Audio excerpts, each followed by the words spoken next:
మా latest videos కోసం మా ఈ తెలుగు న్యూస్ ఛానల్ సబ్స్క్రైబ్ చేసి గంట సింబల్ యాక్టివేట్ చేసుకోండి.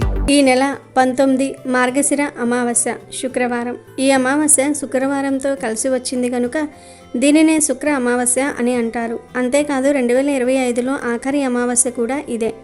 చాలా పవర్ఫుల్ కాబట్టి ఈరోజు కలబంద ముక్కతో ఇలా చేయండి చాలు. కూర్చుని తిన్నా తరగని ఆస్తి వస్తుంది. కష్టాలన్నీ కూడా పోతాయి. మీ సమస్యలన్నీ కూడా పోతాయి. ఎందుకంటే ఈ అమావాస్య చాలా అతీంద్రియ శక్తులు కలిగిన అమావాస్య. ఇది 2025వ సంవత్సరంలో రాబోతున్న ఆఖరి అమావాస్య కూడా కావటం విశేషం. సాధారణంగా అమావాస్య అంటే చాలామంది భయపడిపోతూ ఉంటారు. ఏదో చెడు జరుగుతుందని లేదా నెగిటివ్ ఎనర్జీ ఎక్కువగా ఉంటుందని కంగారు పడుతూ ఉంటారు.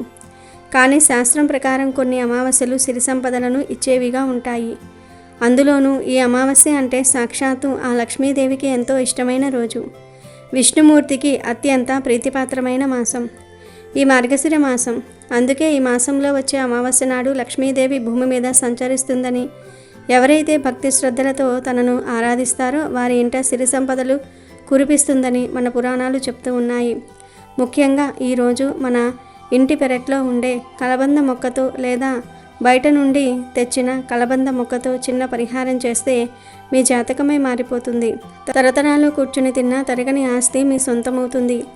అప్పుల బాధలు, ఆర్థిక కష్టాలు, కుటుంబ కలహాలు అన్నీ పటాపంచలైపోతాయి. ఎందుకంటే ఈ అమావాస్యకు ఉన్న శక్తి అటువంటిది. ఇది 2025కు ముగింపు పలుకుతూ వస్తున్న చివరి అమావాస్య.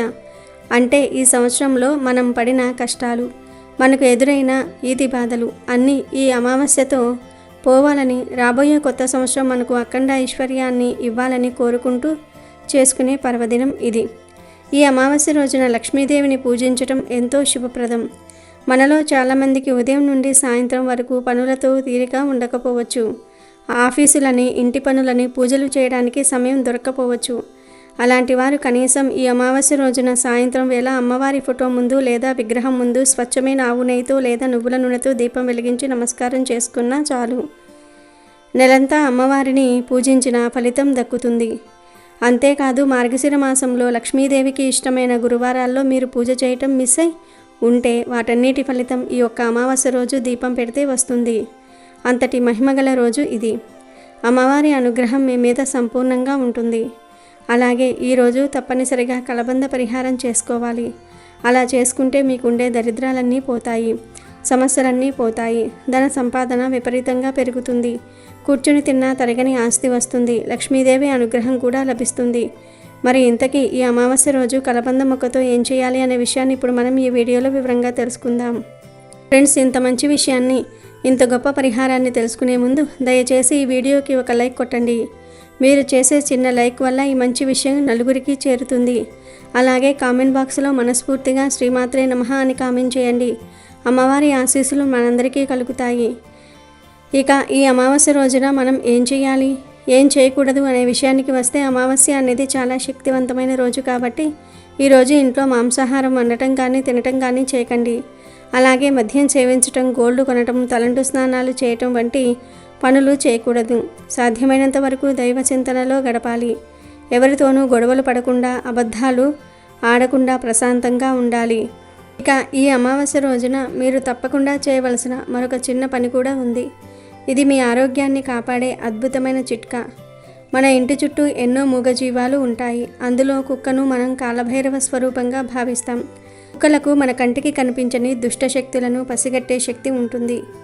అందుకే ఈ మార్గశిర అమావాస్య రోజున మీకు ఎక్కడైనా కుక్క కనిపిస్తే దానికి ఒక్క రొట్టెను కానీ, చపాతీని కానీ లేదా కాస్త అన్నాన్ని కానీ ఆహారంగా పెట్టండి.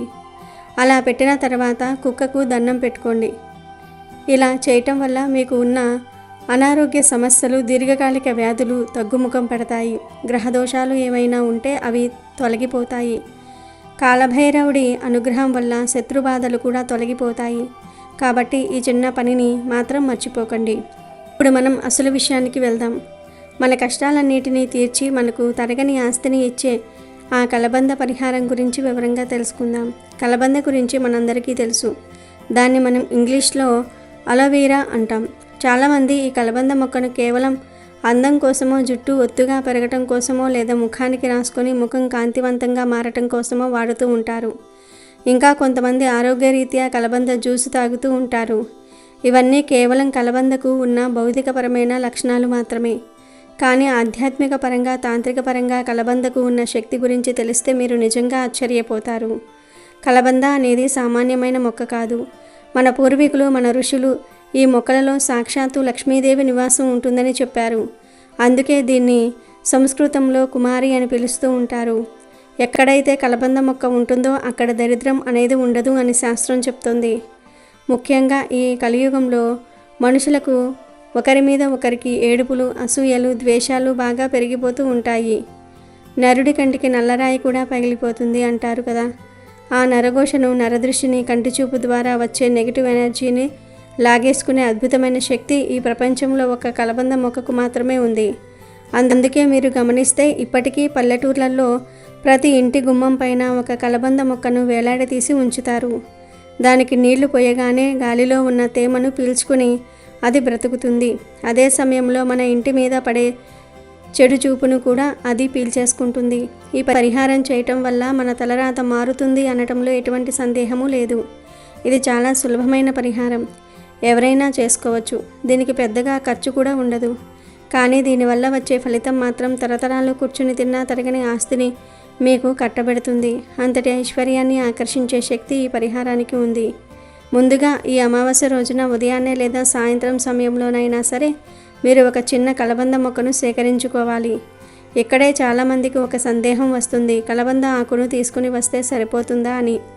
కానీ ఈ పరిహారానికి మనకు కావాల్సింది కేవలం ఒక ఆకు మాత్రమే కాదు, వేరుతో సహా ఉన్న చిన్న మొక్క కావాలి. ఎందుకంటే వేరులో ప్రాణశక్తి ఉంటుంది.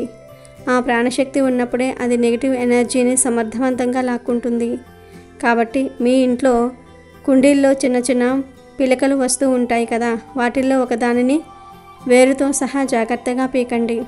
ఒకవేళ మీ ఇంట్లో మొక్క లేకపోతే మీ ఇంటి పక్కన ఎక్కడైనా ఉన్నా అడిగి తెచ్చుకోండి. లేదా నర్సరీకి వెళ్ళి ఒక చిన్న మొక్కను కొనుక్కొని రండి. లేదా రోడ్డు పక్కన కాలువల దగ్గర ఉన్న కలబంద మొక్కను ఆయన తెచ్చుకోవచ్చు. అలా వేరుతో సహా తెచ్చుకున్న ఆ కలబంద మొక్కను ఇంటికి తీసుకువచ్చాక మొదటగా చేయవలసిన పని దాన్ని శుభ్రంగా కడగటం.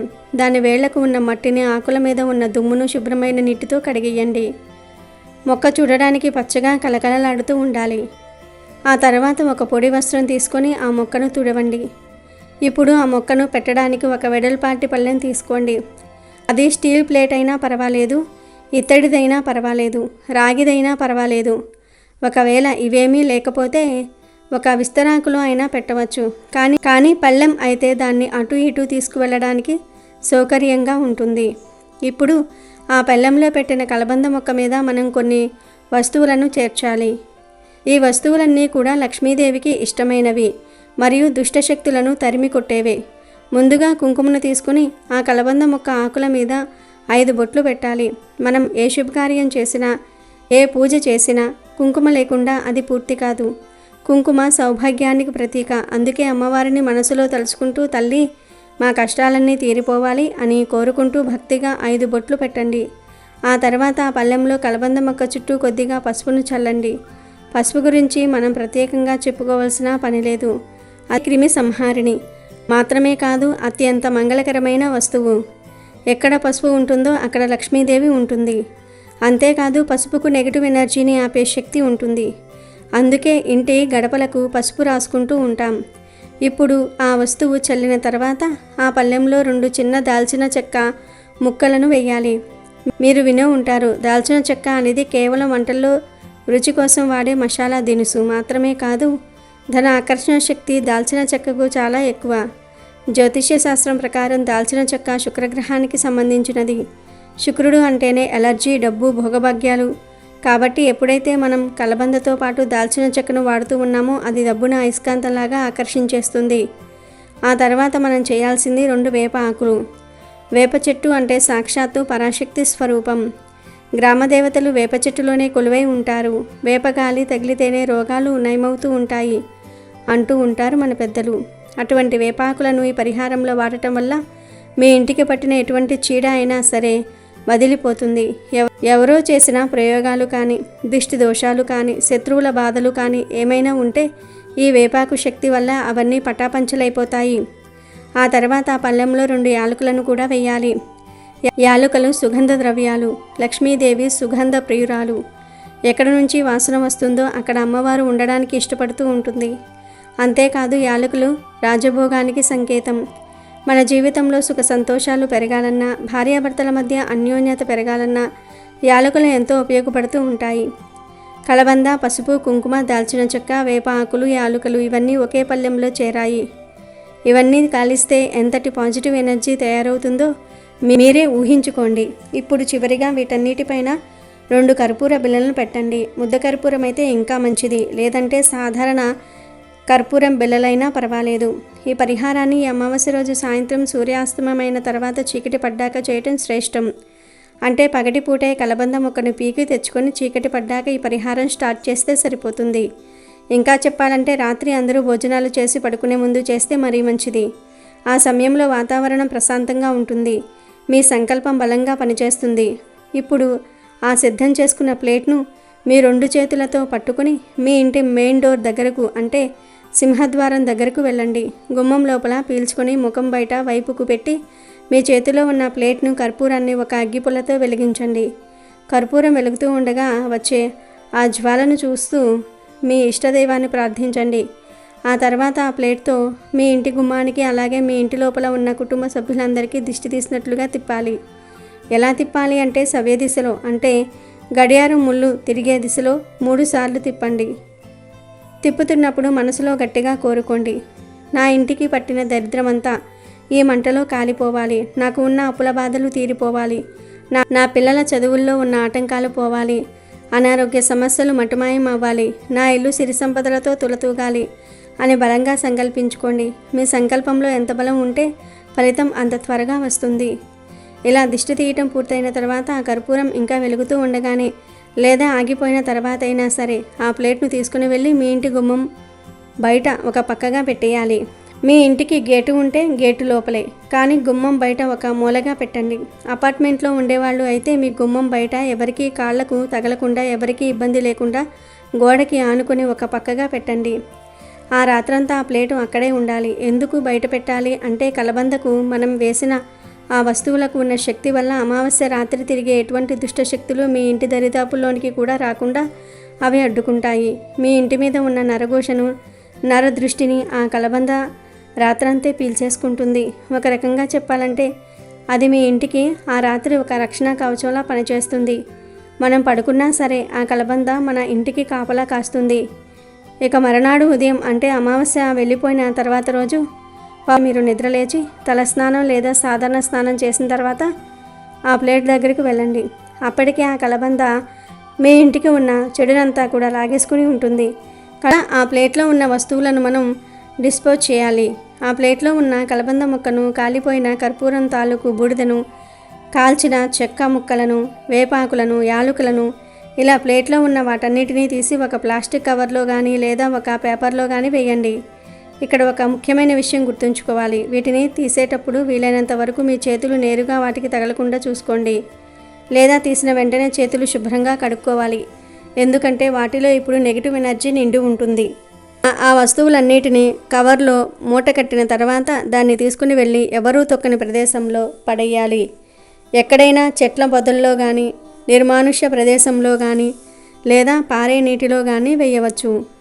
సిటీస్లో ఉండే వాళ్లకు ఇది కష్టం కాబట్టి మీరు ఆ కవర్ని ముడివేసి డస్ట్బిన్లో వేసేయండి.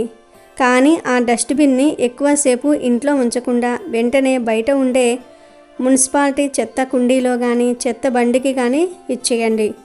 అంతేగాని పొరపాటున కూడా ఈ వస్తువులను తీసుకుని వెళ్ళి తులసి మొక్క ఉన్న కుండీలో కానీ, ఇతర పూల మొక్కల కుండీల్లో కానీ వేయకూడదు. దీనివల్ల ఆ మొక్కలు పాడైపోయే ప్రమాదం కూడా ఉంటుంది.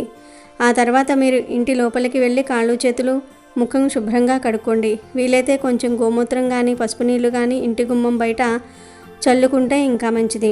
ఇలా చేయటం వల్ల అసలు ఏం జరుగుతుంది అని మీకు సందేహం రావచ్చు.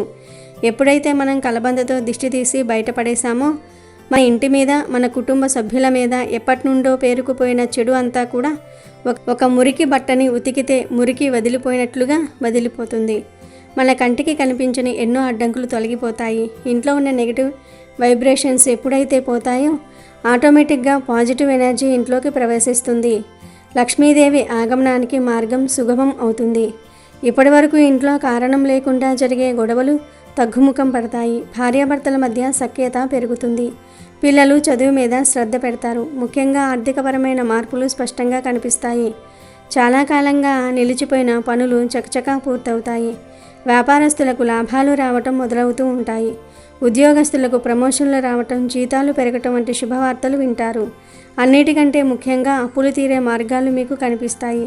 చేతికి వచ్చిన డబ్బు ఏదో ఒక ఖర్చు రూపంలో పోకుండా ఇంట్లో నిలబడటం మొదలవుతుంది. మనశ్శాంతి లభిస్తుంది. ఇది మన ప్రకృతిలో ఉన్న శక్తిని మనకు అనుకూలంగా మార్చుకునే ఒక గొప్ప ప్రక్రియ. కలబందకు ఉన్న ఆకర్షణ శక్తి, దాల్చిన చెక్కకు ఉన్న ధనయోగం, వేపాకుకు ఉన్న రక్షణ శక్తి, యాలకులకు ఉన్న వైభవం ఇవన్నీ కలిసి మీ జీవితాన్ని బంగారుమయం చేస్తాయి. కాబట్టి ఈ శక్తివంతమైన అమావాస్యను అస్సలు వదులుకోకండి. ఈ అమావాస్య నాడు లక్ష్మీదేవిని స్మరించుకుని చిన్న కలబంద పరిహారాన్ని పూర్తి నమ్మకంతో, భక్తి శ్రద్ధలతో ఆచరించండి. ఖచ్చితంగా మీ జీవితంలో వెలుగులు నిండుతాయి. రాబోయే కొత్త సంవత్సరం మీకు అన్ని విధాలా అద్భుతంగా ఉంటుంది. సిరి సంపదలతో, ఆయురారోగ్యాలతో మీ కుటుంబం వర్ధిల్లుతుంది. ఈ విషయాన్ని మీ మిత్రులకు, బంధువులకు కూడా తెలియజేయండి. వాళ్ళు కూడా ఆచరించి లబ్ధి పొందుతారు. మార్గశిర అమావాస్యను బకుల అమావాస్య అని అంటారు. ఈరోజు మీ ఇంటి దైవానికి పాలతో చేసిన నైవేద్యాన్ని సమర్పించి కుటుంబ సభ్యులంతా దానిని ప్రసాదంగా స్వీకరిస్తే సంవత్సరం పాటు మీ ఇంటి దైవం అనుగ్రహానికి సులభంగా పాత్రులవుతారు. రాజయోగాన్ని పొందుతారు. ఇక ఈ బకుల అమావాస్య రోజు శుద్ధమైన నీళ్లు తీసుకొని ఆ నీళ్ళలో 1 స్పూన్ గల్లులుప్పు, 1/2 స్పూన్ పసుపును కలిపి తర్వాత ఉప్పు, పసుపు నీటిలో బాగా కరిగేలాగా కలిపి ఆ నీటితో ఇల్లంతా శుభ్రం చేసుకోవాలి. అంటే తడిగుడ్డ పెట్టుకోవాలి. ఇలా బకుల అమావాస్య రోజు చేస్తే దరిద్ర దేవత ఇంట్లో నుండి పారిపోతుంది. లక్ష్మీ కటాక్షం సులభంగా కలుగుతుంది. ఇల్లు శుభ్రం చేసే టైం లేదు అనుకునేవారు ఒక గిన్నెలో కానీ గ్లాసులో కానీ నీటిని తీసుకొని ఆ నీటిలో ఉప్పు, పసుపు మిక్స్ చేసి తర్వాత ఆ నీటిని ఇల్లంతా చల్లండి. ఇలా ఉప్పు, పసుపు కలిపిన నీటిని ఇంట్లో అన్ని మూలల్లో చల్లినా లేదా ఆ నీటితో ఇంటిని శుభ్రం చేసుకున్న ఇంట్లోని నెగిటివ్ ఎనర్జీ అంతా కూడా పోతుంది. ఇలా చేసిన 2 గంటల్లోనే ఖచ్చితంగా మీ ఇంట్లోని దరిద్ర దేవత, దుష్టశక్తులు పోతాయి, కష్టాలు పోతాయి. కటిక పేదవాడైనా సరే ఇలా చేస్తే కుబేరులుగా మారిపోతారు. ఇలా చేయటం వలన నరదృష్టి, నరఘోష, నెగిటివ్ శక్తులన్నీ కూడా బయటకు పోతాయి. గృహం పరిశుద్ధమవుతుంది. అలాంటి ఇంట్లోకి లక్ష్మీదేవి ఆనందంగా అడుగు పెడుతుంది. దేనికి లోటు రాకుండా సిరుల వర్షం కురిపిస్తుంది. అన్ని బాధలు, కష్టాలు పోతాయి. కాబట్టి అందరూ కూడా ఈ బకుల అమావాస్య రోజు ఇంట్లో ఈ నీటిని చల్లి లేదా ఈ నీటితో ఇంటిని శుభ్రం చేసి శుభ ఫలితాలను పొంది సంతోషంగా జీవించండి. అదేవిధంగా బకుల అమావాస్య రోజు మీకు దగ్గరలో ఉన్న దేవాలయ ప్రాంగణంలో ఇంటి యజమాని కానీ ఇంటి యజమానురాలు కానీ నిమ్మకాయ, పులిహోరను పంచిపెట్టడం వలన కూడా సంవత్సరం పాటు తిరగలేని రాజయోగం పడుతుంది. అలాగే మీకు దగ్గరలో పారే నీరు ఉన్నట్లయితే బార్లీ గింజలు కొన్ని తీసుకొని ఆ బార్లీ గింజలను పాలతో కడిగి ఆ తర్వాత నీళ్లతో కడిగి పారే నీళ్ళల్లో విడిచిపెట్టండి. బార్లీ గింజలు అందుబాటులో లేకుంటే బకుల అమావాస్య రోజు పీచుతో ఉన్న 4 కొబ్బరికాయలు, కొన్ని బొగ్గులు పారే నీళ్ళల్లో విడిచిపెట్టండి. ఇలా బకుల అమావాస్య రోజు ఏ పరిహారం చేసినా మీకు సంవత్సరం అంతా కూడా కలిసి వస్తుంది. అమావాస్య అంటేనే అది ఒక చాలా పవర్ఫుల్ డే అనే విషయం ఇప్పటికీ చాలా మందికి తెలియదు. పవర్ఫుల్ డే అనగానే అందరూ భయపడిపోతూ ఉంటారు. కానీ అమావాస్య అంటే భయపడవలసిన అవసరం లేదు. అమావాస్య తిథి అనేది శుక్రవారంతో కలిసి వస్తే అది మరింత శక్తివంతంగా మారుతుందని శాస్త్రాలు చెప్తూ ఉన్నాయి. శుక్రవారం రోజు అమావాస్య తిథి కలిసి వస్తే దానిని శుక్ర అమావాస్య అంటారు. అంతేకాదు ఇలా శుక్రవారం రోజు అమావాస్య కలిసి వస్తే ఆ రోజు అమ్మవారికి కూడా చాలా ఇష్టం. ఈ రోజు పరిహారాలు చేసుకోవడానికి కూడా చాలా మంచి రోజు. మంగళవారము అష్టమి కలిసి వచ్చిన రోజు, సోమవారం అమావాస్య కలిసి వచ్చిన రోజు, శనివారము త్రయోదశి కలిసి వచ్చిన రోజు, శనివారము అమావాస్య కలిసి వచ్చిన రోజు, ఆదివారము అమావాస్య కలిసి వచ్చిన రోజు. ఇలా కొన్ని రోజుల్లో కొన్ని తిథులు కలిసి రావడాన్ని శుభంగా పరిగణిస్తారు. అలాంటి వాటిల్లో ఈ శుక్రవారము అమావాస్య కలిసి వచ్చిన రోజు కూడా ఒకటి. ఇలాంటి రోజు కోసం అమ్మవారి భక్తులు వేచి చూస్తూ ఉంటారు. ఇలా శుక్రవారం అమావాస్య కలిసి వచ్చిన రోజున లక్ష్మీదేవిని పూజిస్తే ఎలాంటి ధనపరమైన సమస్యలు ఉన్నా తొలగిపోతాయి. పూజ అంటే పెద్ద పెద్ద పూజలు చేయవలసిన పని లేదు. చక్కగా మీకు తోచిన విధంగా సింపుల్గా పూజ చేసుకుంటే చాలు. అలా పూజ చేశాక దానిమ్మ పండు గింజలు నివేదన చేయండి. ఈరోజు మీరు చేసే లక్ష్మీ అమ్మవారి పూజ కన్నా పెట్టే నైవేద్యం చాలా ఇంపార్టెంట్. దానిమ్మ పండుకు ఈరోజు అంత ప్రత్యేకత ఏర్పడుతుంది. దానిమ్మ పండ్లు అంటే అమ్మవారికి చాలా చాలా ఇష్టం. ఎందుకంటే దానిమ్మ పండ్లు ఎర్రగా చాలా అట్రాక్టివ్గా ఉంటాయి. దానిమ్మ పండును పువ్వులాగా కూడా కోస్తారు. దానిమ్మ పండు తొక్క తీయగానే గింజలన్నీ కూడా చక్కగా అందంగా కనిపిస్తాయి. దానిమ్మ పండులో లక్ష్మీదేవి ఉంటుంది. అందుకే అమావాస్య శుక్రవారం కలిసి వచ్చిన రోజున లక్ష్మీదేవిని తోచిన విధంగా పూజించి దానిమ్మ పండుని నివేదన చేయండి. ఆ తర్వాత ఆ దానిమ్మ పండు గింజలను ఇంట్లో వారందరూ కూడా ప్రసాదంగా స్వీకరించి తినండి. ఈ ఒక్కరోజు ఇలా చేస్తే చాలు. ఈరోజే మీకు ఉన్న ధన సమస్యలు తొలగిపోతాయి. ఆ సమస్యల నుండి బయటపడే మార్గం తెలుస్తుంది. అమెజాన్లో బెస్ట్ డిస్కౌంట్స్ కోసం వీడియో డిస్క్రిప్షన్లో లింకు ఉంది, చూడండి. అలాగే మా టెలిగ్రామ్ ఛానల్ సబ్స్క్రైబ్ చేసుకోండి.